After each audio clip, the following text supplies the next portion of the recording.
Welcome to IMS. I'm Charlie. We're down here in Shakopee. We're heading in door number 200. Check out what we got going on in the facility. So up here in the press brake department, we've got 4 Cincinnati press brakes. We have up to 135 ton, 6-axis machine, all the way from there down to a 60 ton.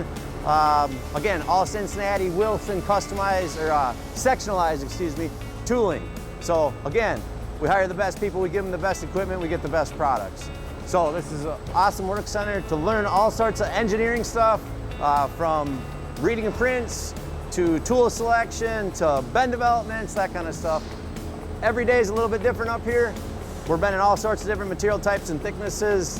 We're doing all sorts of different styles of bending also. So we can get into that later, but it's really an awesome work center with a lot of opportunities and very, very precision parts that we're manufacturing here.